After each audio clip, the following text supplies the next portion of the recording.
Well, I have never really ever wanted to do anything else. And then So people say, are you going to retire? I say, well, I'm an artist. I enjoy what I'm doing and I'm told it's fairly good.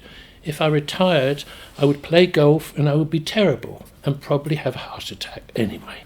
No, I like to entertain people, and I found the way that I can do that and make people smile to a certain extent is through this kind of work. I do other things as well, but I like making pictures that make people feel better rather than worse.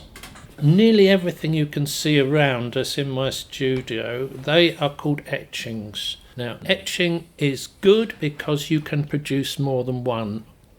You can have a limited edition of them. And they are printed, hand printed. Everything I do is by hand.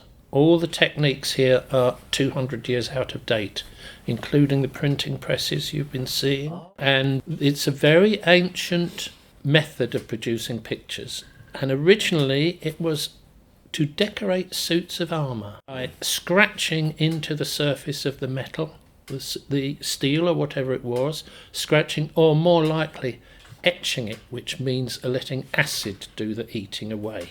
So in my case I use copper, and I have a copper plate, and I cover it with an acid-proof waxy layer.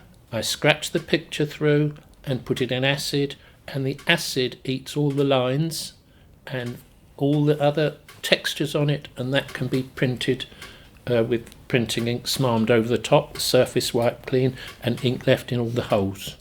And it's a very long process and very old, very ancient. In fact, it's not taught so much in art colleges now because of health and safety, and they have to have extractor fans which to take away the fumes, and you are supposed to have eye goggles, and you're supposed not to catch your fingers in the printing presses, and so many things that it's not a very common way of producing pictures. But it takes a long time and it's a lot of trouble, but there are certain dangers, as I say.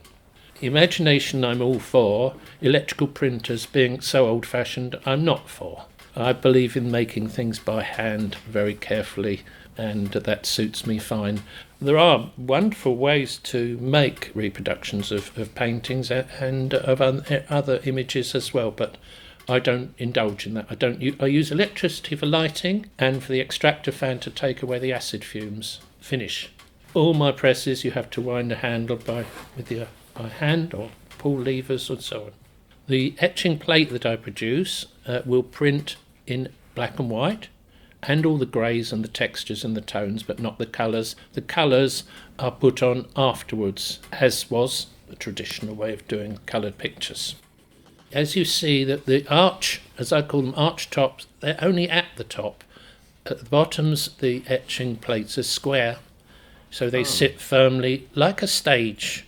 So the arch top reminds one of a theatre, particularly suitable for Shakespeare, but also suitable for most of the subjects I choose. I like the enclosing, cosy feeling of it and the completeness that it gives.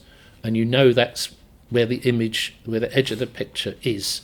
But I started it a long time ago, many, many years ago, when I was working on a project, a medieval subject, old history, English history, and I wanted to get a history feeling, and the archtop seemed to be perfect, as though you were looking through a castle window into an old church or something.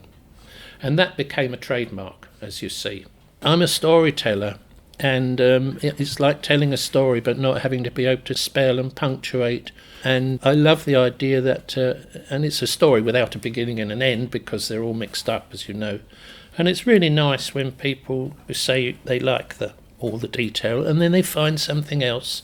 One Sunday morning, years and years ago, I answered the phone, and it was obviously an old lady, and the voice said, "Oh, good morning, Mr. Clarke. I've just found another cat. I thought you'd like to know. Goodbye." So, people like it. I came from a musical family. My great-grandpa was a violinist, and he unbelievably wrote a book called A Dictionary of Fiddlers, which is still in print. That was my great-grandpa. My grandpa, my lovely grandpa, he was another violinist, and he used to have string quartets in our house where he lived with us. And so I grew up with music all around. When I was a young man, much younger than you, I used to sing and play with the traditional jazz band. I've had my own comedy bands, and there was a very famous musician called Lonnie Donegan, who inspired the Beatles and the Stones and so on, and he became a friend of mine, and he had what were called skiffle groups, and I had a skiffle group which was very homemade kind of music, which I thoroughly approve of. I love music.